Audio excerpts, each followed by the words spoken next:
اعوذ باللہ السمیع العلیم من ہمازات الشیاطین بسم اللہ الرحمن الرحیم الحمد للہ الذی نور قلوب المؤمنین بنور ولایت علی ابن ابی طالب علیہ الصلاۃ والسلام اللہم صل علی محمد وآل محمد وعجل فرجہم۔ سلام ہو شب قدر پر، سلام ہو اس عظیم رات پر کہ جو ایک رات ہزار مہینوں سے افضل ہے، اور اس شب قدر میں شب بیداری کرنے والے تمام شب زندہ دار معزز سامعین اور ناظرین کو میری جانب سے السلام علیکم ورحمۃ اللہ وبرکاتہ۔ سامعین و ناظرین، جیسا کہ آپ کے علم میں ہے کہ آج 19 ماہ رمضان المبارک شب قدر میں سے ہے، اور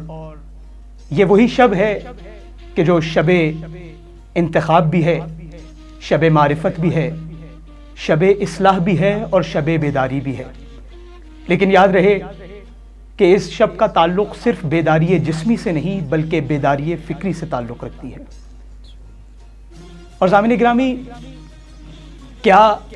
عظیم اتفاق ہے کہ وہ شب کہ جو اتنی اہمیت کی حامل ہے، وہ شب کہ جو شب قدر ہے، وہ ہم زمان ہے ایک ایسے امام ذی قدر کی ضربت اور شہادت کے ساتھ کہ جس امام نے اپنی شہادت کے وسیلے سے شب قدر کی قدر کو 2 برابر کیا۔ اور ہم آپ تک یہ پیغام پہنچانا چاہتے ہیں کہ یہ آج کی شب جس قدر فضیلت کی حامل ہے، اتنی ہی مصیبت کی حامل بھی ہے۔ آج کی یہ شب جتنی عظمت کی حامل ہے، اتنی ہی رقت کی حامل بھی ہے۔ بلکہ یوں کیوں نہ کہوں کہ آج کی یہ شب جتنے غور و خوض کی حامل ہے، اتنی ہی حزن و سوز کی بھی حامل ہے۔ وجہ کیا ہے؟ کیا وجہ ہے کہ یہ شب اتنی مصیبت کی حامل ہے؟ وجہ یہ ہے کہ مسجد لہو لہو ہے، مصلی لہو لہو، مسجد لہو لہو ہے، مصلی لہو لہو ہے، آج قلب شاہ مدینہ لہو لہو۔ مسجد لہو لہو ہے، مصلی لہو لہو ہے، آج قلب شاہ مدینہ لہو لہو، اور اپنے لہو میں تر ہوا یوں شیر کردگار، اپنے لہو میں تر ہوا یوں شیر کردگار، ہوتا ہے جیسے کوئی ذبیحہ لہو لہو، ہوتا ہے جیسے کوئی ذبیحہ لہو لہو۔ اور انتظار چینل کی جانب سے 3 روزہ مظلومیت ولایت کے عنوان سے منعقدہ پروگرام کہ جس میں ہماری کوشش ہوگی کہ مظلومیت ولایت کے عنوان سے ہم مختلف علماء اکرام سے پیام مظلومیت ولایت لے سکیں۔ اور آج ہمارا پہلا پروگرام ہے، اور آج ہمارے لیے اور ہمارے چینل کے لیے باعث افتخار ہے کہ ہمارے درمیان ایک ایسی عظیم شخصیت موجود ہے کہ جو ہمارے صرف چینل کے لیے ہی باعث افتخار نہیں بلکہ آپ ناظرین اور سامعین کے لیے بھی ان کا آج یہاں موجود ہونا باعث افتخار ہے، کیونکہ علت افتخار یہ ہے کہ محترم جس ہستی کو ہم نے آج مدعو کیا ہے، وہ مختلف ممالک میں اور دنیا بھر میں جا کر اور مختلف چینلز پر بھی مذہب حقہ کے لیے حق بیانی کے فرائض انجام دے چکے ہیں، اور واقعاً ان کا وجود ہمارے لیے باعث اعزاز بھی ہے، اور ہماری کوشش ہوگی کہ آج ان سے خاطر خواہ استفادہ علمی حاصل کیا جا سکے۔ ہمارے درمیان موجود ہیں محترم مولانا تقی مہدوی صاحب قبلہ، السلام علیکم ورحمۃ اللہ وبرکاتہ۔ اور انہی کے ساتھ آج ہمارے درمیان خوبصورت لب و لہجے کے مالک، خوبصورت آواز، خوبصورت انداز کے مالک محترم جناب اوسجا زیدی صاحب بھی موجود ہیں۔ ہماری کوشش ہوگی کہ ان سے ذکر فضائل اور ذکر منقبت سنا جا سکے۔ اور سامعین گرامی، آئیے آج ہم مظلومیت ولایت کے عنوان سے منعقدہ اس پروگرام کا باقاعدہ آغاز کرتے ہیں، اور ہم پہلا سوال محترم جناب تقی مہدوی صاحب قبلہ کی خدمت میں رکھیں گے۔ مولانا کیسے مزاج ہیں؟ سب سے پہلے تو آپ مولانا، جیسا کہ آپ کے علم میں ہے کہ آج ہمارا یہ عنوان مظلومیت ولایت کے عنوان سے ہے، اور دنیا بھر سے ہمیں یہ سوالات موصول ہوتے ہیں کہ کیا وجہ ہے کہ جو امام لا فتح کا مصداق بھی ہے، وہ امام کہ جو یعصوب الدین امام المتقین کا مصداق ہے، وہی امام اس قدر مظلومیت کا حامل ہے۔ کیا وجہ ہے کہ یہی وہ امام ہے کہ جن کی زوجہ کے ساتھ مظالم ڈھائے جاتے ہیں لیکن یہ امام سکوت اختیار کر رہا ہے. کیا وجہ ہے کہ اس امام سے اس کا حق چھینا جا رہا ہے اور پھر بھی یہ امام سکوت اختیار کیے ہوئے؟ تو ذرا مظلومیت ولایت پر جو پیامات آپ کے پاس ہیں ہمارے ناظرین تک پہنچائیے. اعوذ باللہ من الشیطان الرجیم، بسم اللہ الرحمن الرحیم. اللہم لعن قتلۃ امیر المؤمنین علیہ السلام. تمام حاضرین و ناظرین کی خدمت میں سب سے پہلے مولا متقیان کی ضربت کی مصیبت کی تعزیت پیش کرتے ہیں. اور یقیناً آپ کا جو سوال ہے بہت اہمیت کا حامل ہے کہ کئی سارے مسلمان یہ سوال کرتے ہیں کہ وہ علی کے جو فاتح خیبر و خندق ہے اور وہ علی کے جس کی تلوار کے سامنے کوئی بھی کھڑا نہیں رہ پاتا تھا، وہ کیوں مولا اپنے تلوار نہیں نکالتے اور اپنے جو حق کے خلافت اگر وہ سمجھتے تھے تو پھر وہ اپنا حق کیوں طلب نہیں کرتے ہیں؟ تو سب سے پہلی بات تو یہ ہے، ہم ناظرین کی خدمت پیش کریں گے کہ اگر انہوں نے قرآن کریم کا مطالعہ کیا ہے، جس طریقے سے حافظین قرآن ہیں، قارئین قرآن ہیں جو الحمدللہ قرآن کریم کی تلاوت کرتے رہتے ہیں اور پورا ماہ رمضان ماہ تلاوت قرآن کریم ہے، تو یقیناً ان آیتوں کو بھی دیکھا ہوگا. اور میں درخواست کروں گا کہ قرآن کو ترجمے کے ساتھ پڑھیں تو وہ لطف آ سکے گا کہ جو مولا متقیان پر گزری ہے وہ اس سے پہلے کئی سارے انبیاء پر گزر چکی ہے. اور یہ لفظ میں کچھ کی ورڈز دے کر جا رہا ہوں، انشاءاللہ اسے سرچ کریں گے اور انٹرنیٹ پر موجود ہوں گے تو سرچ کرنا آسان ہوگا. یقتلون النبیین یا تقتلون النبیین یا یقتل الانبیاء، اس طرح کے الفاظ کو آپ قرآن کریم میں دیکھیں. اس کا مطلب یہ ہے کہ کچھ قومیں ایسی تھیں اور کچھ گروہ ایسے تھے کہ جنہوں نے انبیاء کا قتل عام کیا ہے، انبیاء کو قتل کیا ہے. تو اگر انبیاء وہ طاقت رکھتے تھے جو پروردگار کی طرف سے انہیں حاصل ہوتی ہے تو انہوں نے کیوں اپنا دفاع نہیں کیا؟ انہوں نے کیوں اپنا مقابلہ نہیں کیا؟ کیوں اپنی جان کی حفاظت نہیں کی؟ اور مثال کے طور پر دیگر انبیاء ہیں یا اپنے اہل و عیال ہیں ان کی حفاظت نہیں کی جبکہ پروردگار کی انہیں تائید حاصل تھی. تو اگر ہم مولا متقیان کے بارے میں عقیدہ رکھتے ہیں، اور یہ بھی عجیب بات ہے کہ کبھی کبھار بعض برادران ایسے ہیں کہ جو ایک طرف سے کہتے ہیں کہ علی ایک عام بشر کا نام ہے بلکہ وہ تو نبی کے بارے میں بھی عقیدہ رکھتے ہیں، لیکن اگر مولا متقیان کے بارے میں ان کا عقیدہ یہ کہ نہیں یہ عام بشر نہیں تھے، ان کے پاس خدائی طاقت موجود ہے، تو کم از کم اتنا تو تسلیم کرنا پڑے گا کہ انہیں خدائی تائید حاصل تھی، وہ خدا کی طرف سے بھیجے ہوئے نمائندے. تو خدا کی طرف سے اگر وہ بھیجے ہوئے نمائندے ہیں اور اس کے باوجود انہوں نے تلوار نہیں نکالی ہے اور اپنا دفاع نہیں کیا ہے تو یہ کام پہلا کام نہیں ہے، نیا کام نہیں ہے. قرآن کریم میں بار بار جا بجا اس کی مثالیں ملتی ہیں کہ انبیاء کرام کو شہید کیا جا رہا ہے لیکن انہوں نے دفاع کے طور پر نہیں ملتا قرآن کریم سے یا کسی بھی تاریخ سے کہ سامنے والوں کو قتل کیا ہو، قتل عام کیا ہو اپنی جان کی حفاظت کے لیے. تو سب سے پہلی بات یہ ہے کہ قرآن کریم میں اس کے نمونے موجود ہیں. دوسری بات یہ ہے کہ ہمیں سمجھنا پڑے گا کہ اس وقت کے حالات کیسے تھے، اور ان حالات کو خود ہم احادیث سے اگر سمجھنا شروع کریں اور جو نبی اکرم چھوڑ کر گئے تھے بالخصوص جو پیشن گوئیاں کر کے گئے تھے اس میں جا بجا برادران اہل سنت کی کتابوں کے اندر بھی موجود ہے اور شیعہ کتابوں کے اندر بھی پایا جاتا ہے کہ میرے بعد فتنے پیدا ہوں گے، میرے بعد شریعت کو تبدیل کر لیا جائے گا، میرے بعد حلال کو حرام بنا دیا جائے گا، حرام کو حلال کر دیا جائے گا. اور وہاں پر آپ ایک خاص لفظ ہے اس کو میں ناظرین سے درخواست کروں گا کہ سرچ کریں کہ نبی اکرم فرماتے ہیں میرے بعد یہ ہوگا، بعدی من بعدی، میرے بعد ایسا کچھ ہونے والا ہے. اس کا مطلب یہ ہوا کہ تصویر کا رخ تبدیل ہو جائے گا، جو کہ قرآن کریم میں اس کے بھی نمونے موجود ہیں کہ جب تک حضرت موسیٰ علیہ الصلوۃ والسلام اپنی قوم کے درمیان تھے تو بت پرستی نہیں تھی، گسالہ پرستی نہیں تھی، لیکن جیسے ہی کوہ طور پر تشریف لے جاتے ہیں تو گسالہ پرستی شروع ہو جاتی ہے. تو اس کا مطلب یہ ہوا کہ نبی کے کبھی کبھار چلے جانے کے بعد یا جو پہلے سے ایک حاکم ایک سرپرست سے اس کے چلے جانے کے بعد جب اس کی جانشین کا زمانہ شروع ہوتا ہے تو قوم کا مزاج اچانک تبدیل ہو جاتا ہے. تو وہ جو مزاج تبدیل ہوا ہے وہ کوئی نئی بات نہیں ہے، تاریخ میں کوئی انوکھا واقعہ نہیں ہے، اس سے پہلے بھی ہو چکا ہے اور مولا متقیان کے زمانے میں ہوا. اور پھر مولا متقیان وہ جو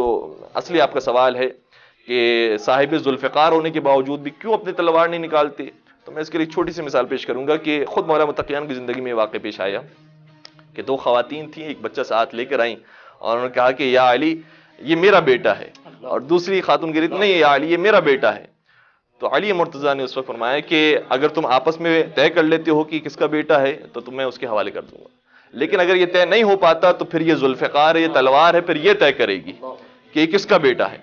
اور جیسے ہی مولا متقیان کی تلوار نکلی تو جو اصلی ماں تھی اس نے کہا کہ علی میرا بیٹا نہیں ہے، اسے اسی خاتون کے حوالے کر دیں. تو پھر مولا متقیان نے وہاں پر فیصلہ دیا کہ نہیں، جس نے کہا ہے کہ یہ اسے دوسری خاتون کے حوالے کر دیں اسی کا اصل میں بیٹا ہے، کیونکہ وہ اس کا لخت جگر ہے، وہ جانتی ہے کہ کتنی قیمتی چیز ہے کہ یہ اگر مارا گیا تو میرا سب کچھ ختم ہو جائے گا، کم از کم یہ زندہ رہے چاہے وہ کسی اور کے ہاتھوں میں رہے۔ یہی کام مولا متقیان نے کیا کہ خلافت اگر چھینتے جس طریقے سے خواہشات نفسانی کا جو تابع شخص ہوتا ہے وہ تلوار نکال کر کسی نہ کسی طریقے سے خلافت چھیننے کی کوشش کرتا ہے، تو اگر وہ اس طرح سے حاصل کرنے کی کوشش کرتے تو اسلام نابود ہو سکتا تھا اور مسلمانوں کی خون ریزی ہوتی اور بہت زیادہ خون بہتا، اور اس کے بعد پھر دشمنان اسلام کو کہنے کا بہت آسانی سے موقع مل جاتا کہ ابھی نبی اکرم کی آنکھیں بند ہوئی ہیں اور مسلمانوں میں اختلاف شروع ہو گیا۔ تو مولا متقیان نے بالکل اسی انداز سے جیسے اس ماں نے اپنے بچے کو بچایا تھا، مولا متقیان نے اسلام کو بچایا، اس خلافت کو بچایا کہ جس کے بعد پھر ظاہری طور پر دوبارہ سے مولا متقیان کو وہ خلافت اور حکومت حاصل ہوئی۔ تو اگر وہ یہ کام نہ کرتے تو اسلام کا شیرازہ اسی وقت بھائی سبحان اللہ، ماشاء اللہ۔ سامعین گرامی، آپ نے جیسا کہ سماعت فرمایا کہ بڑے خوبصورت انداز میں قرآن اور حدیث کی روشنی میں، قرآن اور روایات کی روشنی میں مولانا ہر دونوں سوالات کو کمپائل کر کے اس کا جواب دے رہے تھے، اور ہم بہت شکر گزار ہیں مولانا صاحب کے کہ انہوں نے اپنی مصروفیات گوناگوں میں سے وقت نکالا ہمارے چینل کے لیے۔ اور اس سے پہلے کہ ہم دوسرا سوال مولانا کی خدمت میں رکھیں، ہمارے درمیان محترم جناب سید اوسجہ زیدی صاحب بھی موجود ہیں، ہم ان سے التماس کریں گے کہ اپنی خوبصورت آواز سے ذکر فضائل و مصائب آل محمد ہم تک اور ہمارے ناظرین تک پہنچائیں۔ میں شکر گزار ہوں مولانا رمی صاحب کا۔ ایک کلام مولا لکھا میں پیش کروں۔ علی زندہ دلوں کا پیشوا ہے، علی زندہ دلوں کا پیشوا ہے، یہی حاجت روا مشکل کشا ہے، علی زندہ دلوں کا پیشوا ہے، انہیں آرام سے سونے نہ دوں گا، انہیں آرام سے سونے نہ دوں گا، کبھی سورج کو میں چڑھنے نہ دوں گا، مجھے اس کی طبیعت کا پتہ ہے، مجھے اس کی طبیعت کا پتہ ہے، میری آزاں سے آنکھیں کھولتا ہے، علی زندہ دلوں کا پیشوا ہے، فلک پر وہ جو ماہ مبین ہے، فلک پر وہ جو ایک ماہ مبین ہے، وہ کیوں روشن، وہ کیوں اتنا حسین ہے، سراغ اس کی حقیقت کا لگا ہے، سراغ اس کی حقیقت کا لگا ہے، رخ ماہتاب پر حیدر لکھا ہے، علی زندہ دلوں کا پیشوا ہے، یہی حاجت روا مشکل کشا ہے، علی زندہ دلوں کا پیشوا ہے۔ سبحان اللہ، ماشاء اللہ۔ یہ تھے محترم جناب اوسجہ زیدی صاحب، باغ ولایت کی ایک ایسی آواز کہ جو ہمارے سامعین و ناظرین تک پیام ولایت ان کی سماعتوں سے قلوب تک پہنچا رہے تھے۔ دعا گو ہیں کہ پروردگار ان کے لہن میں مزید تاثیر عطا فرمائے۔ اور سامعین اکرامی، جیسا کہ آپ کے علم میں ہے کہ ہمارے درمیان آج موجود ہیں بین الاقوامی شہرت یافتہ محترم جناب تقی مہدوی صاحب قبلہ، اور ہم نے پہلا سوال قبلہ کی خدمت میں رکھا جس کا بطور احسن انہوں نے جواب ہم تک اور ہمارے ناظرین تک پہنچایا۔ پہلا سوال یقیناً آپ کے علم میں ہے کہ ہم نے قبلہ سے پوچھا کہ وہ امام کہ جو لا فتح الا علی لا سیف الا ذوالفقار کا مصداق ہے، وہ امام جب اس سے اس کا حق چھینا جا رہا ہے تو وہ سکوت اختیار کیے ہوئے ہے، جب مظالم دیکھ رہا ہے وہ سکوت اختیار کیے ہوئے ہے۔ اور قبلہ نے آیات قرآنی اور روایات کی روشنی میں بڑے خوبصورت انداز سے اس کے جوابات آپ تک پہنچائے۔ اب دوسرا سوال قبلہ کی خدمت میں ہم یہ رکھیں گے کہ قبلہ، جیسا کہ روایات میں بھی موجود ہے کہ امام نے زندگی کے 25 برس خانہ نشینی میں گزار دیے، لوگ سوال یہ کرتے ہیں کیا وہ 25 برس امام کی کوئی فعالیت موجود تھی یا فقط اور فقط خانہ نشینی تھی اور کوئی فعالیت علمی، کوئی فعالیت فکری امام نے انجام نہیں دی؟ تو اس معاملے میں کیونکہ یہ سوال تواتر کے ساتھ ہم سے پوچھا جاتا ہے تو خاطر خاک جواب ہے تو آپ ہمارے ناظرین تک پہنچائیں۔ اعوذ باللہ من الشیطان الرجیم، بسم اللہ الرحمن الرحیم۔ بہت خوبصورت پہلو کی طرح آپ نے اشارہ فرمایا کہ یہ عام عوام الناس کی زبانوں پر ہوتا ہے کہ 25 سال مولا خاموشی کی زندگی اور خانہ نشینی کی زندگی اختیار کرتے ہیں، تو کیا مولا نے کوئی فعالیت اور کوئی مصروفیت ان کی نہیں تھی اور وہ صرف گھر کے اندر موجود تھے اور گویا کسی سے کلام نہیں کیا کرتے تھے، کسی سے بارہ کے اندر لکھیں؟ ورنہ اگر کوئی شخص خانہ نشین ہو جائے اور کسی کو دنیا کی پرواہ ہی نہ ہو، اس طریقے سے وہ کسی سے بات نہ کرنے والا ہو، تو پھر شورا میں ان کے نام ذکر کرنے کی ضرورت محسوس نہیں ہوتی۔ تو اس کا مطلب یہ ہوا کہ مولا متقیہ نے وہاں پر ایسے کام انجام دیے ہیں کہ دنیا مجبور ہے کہ پھر علی کے در کو ہی دیکھے۔ وہ کون سے کام ہے کہ جو مولا متقیہ نے اس زمانے میں انجام دیے؟ دیکھیں بڑا سخت مرحلہ ہے مولا کے لیے، خود نہج البلاغہ کے اندر شاہ فرماتے ہیں کہ فصبرت وفی العین شجا وفی الحلق وفی العین قضا وفی الحلق شجا۔ ظاہراً یہ جملے ہیں کہ میں نے صبر کیا یہاں تک کہ میری آنکھوں میں خار موجود تھا اور میرے حلق میں ہڈی موجود تھی، اور اس کیفیت کے ساتھ میں نے وہ ایام گزارے ہیں۔ تو اپنی خلافت کو چھنتا ہوا دیکھا ہے، لیکن اسی ماں کی طرح اس خلافت کو اور اسلام کو کی حفاظت کی ہے کہ جیسے ایک ماں اس بچے کی حفاظت کرتی ہے۔ مولا متقیہ نے اس زمانے میں جو اسلام کو درپیش مسائل تھے اس کو حل کرنے کی کوشش کی۔ صحیح ہے خلافت نے اور خلفاء نے مولا متقیہ کو دور کرنے کی کوشش کی، لیکن سب سے پہلا کام مولا متقیہ نے کیا جو وصیت رسول اکرم صلی اللہ علیہ وآلہ وسلم کے مطابق تھا، وہ یہ تھا کہ قرآن کریم کو مرتب اور منظم فرمایا۔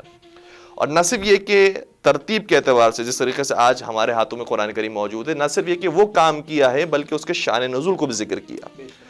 اور جس ترتیب نزول کے ساتھ قرآن کریم نازل ہوا تھا اسی ترتیب نزول کے ساتھ وہ قرآن پیش کیا۔ اور ظاہراً یہ جملے مولا متقیان کے شاہ فرماتے ہیں کہ وَلَقَدْ جِئْتُمْ بِالْقُرْآنِ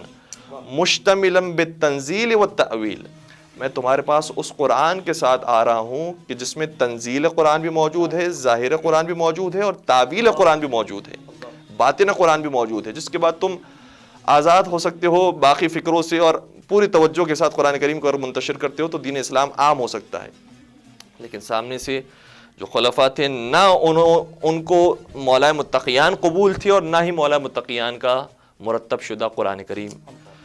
لہٰذا انہوں نے یہی جواب دیا کہ اے علی، ہمیں نہ اس قرآن کی ضرورت ہے نہ آپ کی ضرورت ہے۔ اور مولا متقیان اس درد کو لے کر بھی واپس آتے ہیں، اور بہرحال قرآن کریم کا جو وہ میراث تھی وہ ان کی اولاد میں اور خاص الخاص اصحاب کے اندر منتشر ہوئی، لیکن عام لوگوں تک وہ چیز نہیں پہنچ سکی۔ لیکن قرآن سے ہٹ کر جو علمی کام ہے وہ بھی مولا متقیان کے بہت زیادہ تھے، یعنی خلفاء بھی کبھی کبھار مجبور ہو جاتے تھے کہ کسی اور در پر نہ جائیں سوائے علی کے در پر۔ یہاں تک کہ خلیفہ ثانی کا جو جملہ ہے وہ صرف ہماری کتابوں کے اندر نہیں، تمام مسلمان فرقوں کی کتابوں کے اندر پایا جاتا ہے کہ بار بار انہوں نے کہا ہے کہ لولا علی لہلک عمر، اگر علی نہ ہوتے تو عمر ہلاک ہو جاتا۔ اسی طریقے سے کبھی انہوں نے کہا کہ اقزانا علی، کیونکہ نبی اکرم نے فرمایا تھا، اس لیے خلیفہ ثانی کہتے ہیں کہ ہم میں سب سے بہترین قضاوت کرنے والے علی مرتضیٰ تھے، کیونکہ نبی اکرم نے فرمایا تھا اقضاکم علی، تم میں سب سے بہترین فیصلہ کرنے والے علی مرتضیٰ ہیں۔ اس لیے کئی مشکل معاملات کے اندر، مثال کے طور پر ویسے تو ایک پورا ایک باب ہے اور اس کے لیے اشروں کے اشرے درکار ہیں، لیکن ایک چھوٹے سے واقعے کو ذکر کریں کہ ایک شخص آیا اور اس کے ہاتھ میں خون آلود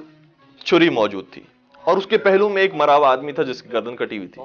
خلیفہ ثانی جب یہ منظر دیکھا کہا کہ تم نے اس آدمی کو، بے گناہ آدمی کو مار دیا، اب تمہیں سزا ہوگی اور سزا موت دی جائے گی۔ اس نے کہا نہیں، میں نے نہیں مارا ہے، میں تو اپنا ایک جانور ذبح کر کے آیا ہوں اور یہ اس کا خون ہے میری چھری کے اوپر۔ خلیفہ ثانی کہا ہم کیسے قبول کر لیں، تمہارے پاس کوئی گواہ ہے، تمہارے پاس کوئی دلیل ہے کہ تمہاری بات کو قبول کیا جائے؟ اس کے پاس تو کوئی چیز نہیں تھی، دلیل نہیں تھی، اور وہ جانور بھی فرار کر گیا تھا، گردن اس کی آدھی کٹی اور وہ فرار کر گیا تھا. اس نے کہا اب ایسے موقع پر کیا کیا جائے؟ خلیفہ ثانی نے کہا کہ یہی سامنے ہے، سامنے مقتول بھی موجود ہے، قاتل بھی موجود ہے، اسے سزا دے دی جائے. جب سزا کے لیے اسے لے جایا جا رہا تھا تو اصلی قاتل سامنے آ گیا، اور اس نے کہا کہ خلیفۃ المسلمین جو خلیفہ عمر تھے ان سے کہا کہ یہ میں نے قتل کیا تھا، یہ بیچارہ بے گناہ ہے، اس نے کوئی شاید جانور ہی کو ذبح کیا ہوگا اور بیچارہ یہاں پر اپنی خون آلو چھری کے ساتھ آ گیا ہے، آپ اسے سزا نہ دیں، سزا کا مستحق میں. اللہ اکبر. اچھا اب معاملہ اور پیچیدہ ہو گیا کہ چلے وہ تو آزاد ہو گیا ہے، اب یہ شخص جو خود اعتراف کر رہا ہے کہ مجھ سے غلطی ہوئی تھی اور ایک دوسرے شخص کی جان بچا لی، نے بے گناہ شخص کو سولی پر چڑھنے سے بچا لیا، کیا اس کو بھی کوئی اس کا فائدہ ملے گا دنیا میں؟ ایسے موقع پر حضرت امیر المؤمنین علی بن ابی طالب علیہ السلام تھے، اور بعض روایتوں کے مطابق خود مولا نے یہ حکم فرمایا اور بعض روایتوں کے مطابق اپنے بیٹے امام حسن سے فرمایا کہ تم فیصلہ کرو، تاکہ بتائیں کہ ہمارے یہاں جو سلسلہ امامت ہے وہ اس طریقے سے مزید آگے بڑھے گا. تو امام حسن علیہ السلام نے یا مولا متقیان نے شاہ فرمایا اور قرآن کریم سے جواب دیا. دیکھیں یہ ناطقان قرآن ہے کہ جو قرآن کریم سے کبھی جدا نہیں ہوتے. کیا قرآن کریم نے شاہ فرمایا ہے کہ من قتل نفسا بغیر نفس او فساد فی الارض فکأنما قتل الناس جميعا ومن احیاها فکأنما احیا الناس جميعا. جس نے ایک شخص کی زندگی بچا لی اس نے ساری انسانیت کی زندگی بچا لی. تو یہ جو اصلی قاتل ہے اس نے بھی بہرحال کسی شخص کی زندگی بچائی ہے، اور چونکہ زندگی بچائی ہے اس لیے ساری انسانیت کی گویا زندگی بچا لی، اور جس نے ساری انسانیت کی زندگی بچا لی پھر وہ قاتل نہیں شمار ہوتا، گرچہ اس نے وہ پہلا قتل کیا ہے لیکن اس کے بعد جو اس نے زندگی بچائی ہے اس کے بعد ساری انسانیت کی زندگی بچانے والا گویا قرآن کریم کی نگاہ میں بن گیا. اس لیے اس اعتبار سے وہ قاتل شمار نہیں ہوتا اور اسے معاف کر دیا جائے، اور اس کی دیت جو اس کے وارثین کو ملنے والی، جو مقتول کے وارثین کو ملنے والی تھی، وہ بیت المال سے دی جائے. اور اس فیصلے کو خود خلیفہ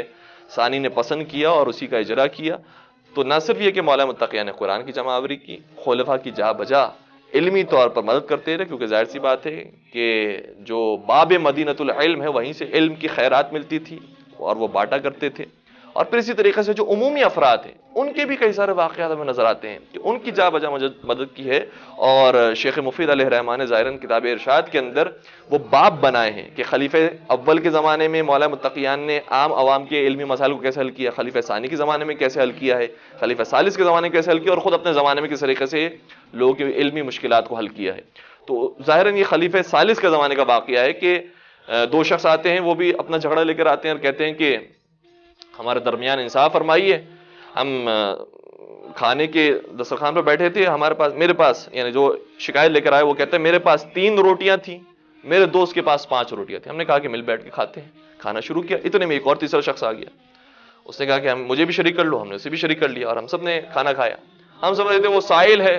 کھانا کھلا دیا، لیکن جب وہ جانے لگا تو 8 درہم ہمارے درمیان رکھ کے گیا. جب 8 درہم رکھے تو جو میرا دوست ہے وہ کہہ رہا ہے کہ میرے 5 درہم ہے، تمہارے 3 درہم ہے. میں نے اسے کہا کہ نہیں، ہم نے دونوں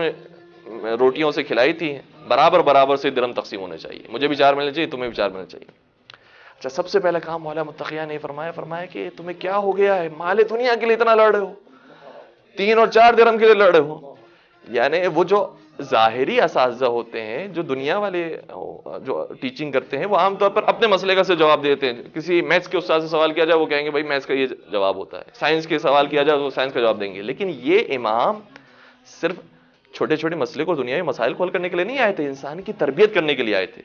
لہٰذا روح کو پرواز چڑھانے کے لیے امام نے فرمایا کیا ہو گیا، تمہیں دنیا کے لیے لڑ رہے ہو.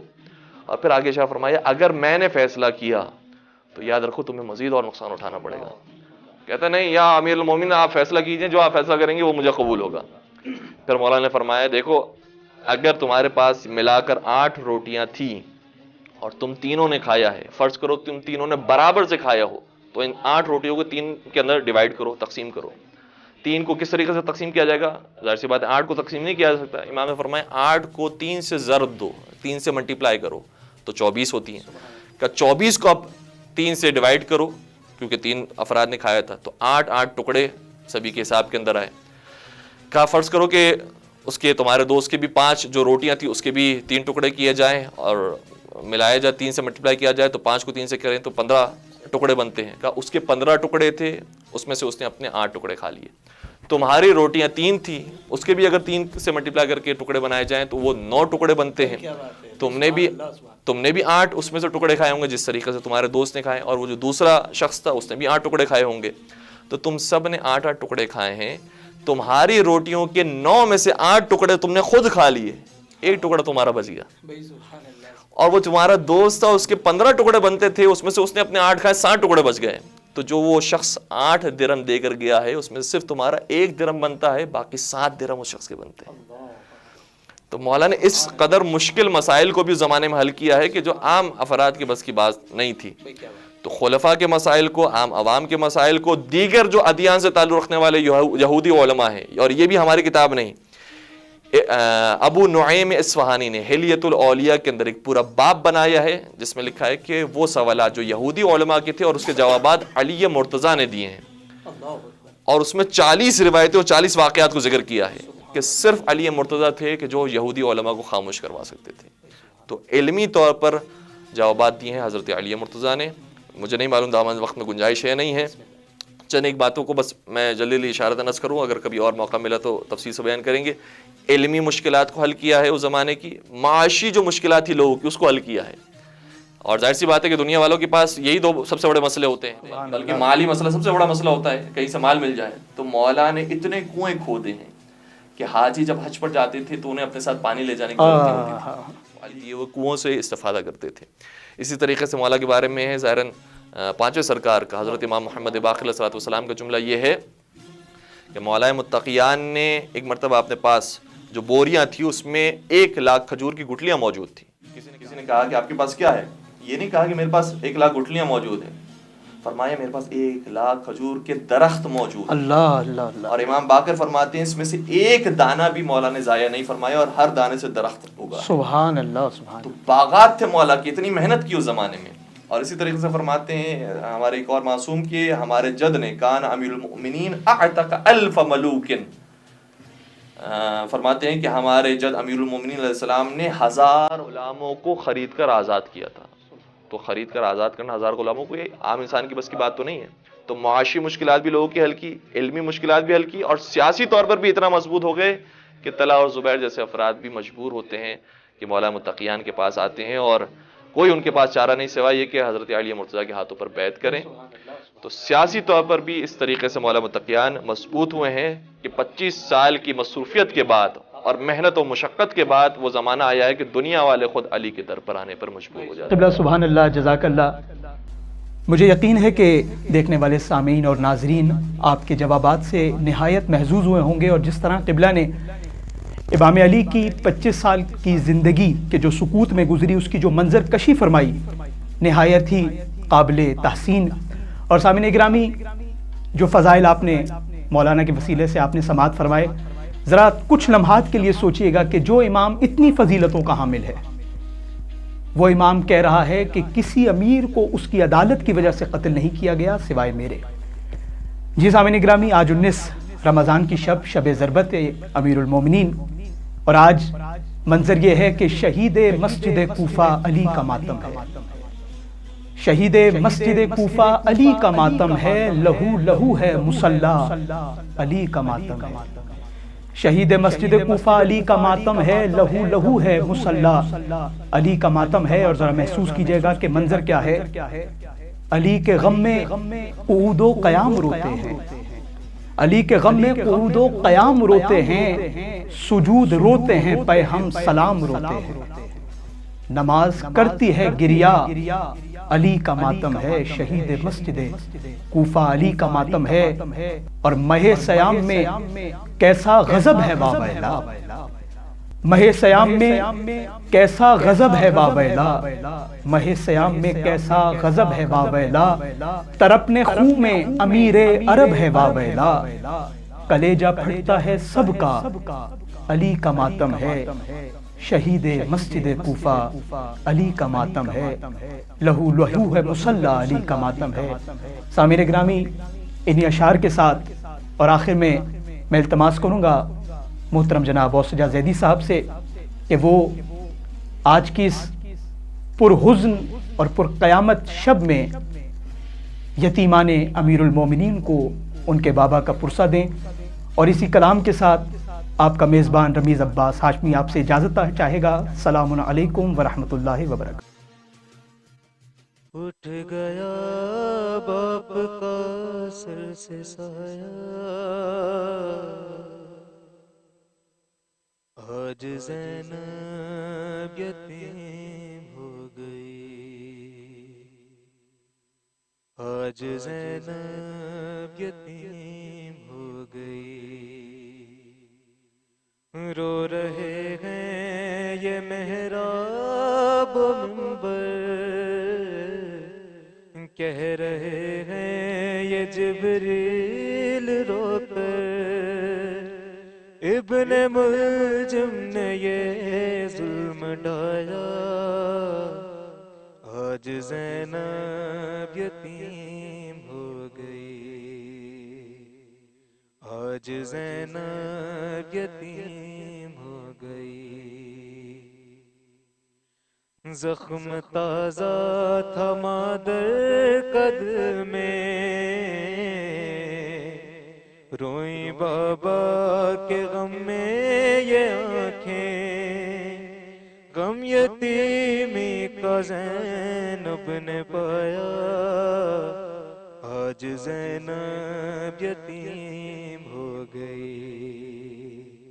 آج زینب یتیم ہو گئی، اٹھ رہا ہے علی کا جنازہ، خانہ رب میں ماتم ہے برپا، سوگ میں ڈوبا گھر سیدہ کا، آج زینب یتیم ہو گئی، آج زینب یتیم ہو گئی، کون کلثوم کو دے دلاسا، اور تڑپی ہے غم سے خدیجہ، مولا عباس کرتے ہیں گریہ، آج زینب یتیم ہو گئی، آج زینب یتیم ہو گئی، اٹھ رہا ہے علی کا جنازہ، ایک محشر کا عالم تھا برپا، سب کے ہونٹوں پہ تھا ایک نوحہ، آج زینب یتیم ہو گئی، اٹھ گیا باپ کا سر سے سایہ، آج زینب یتیم ہو گئی، اٹھ گیا باپ کا سر سے سایہ، آج زینب یتیم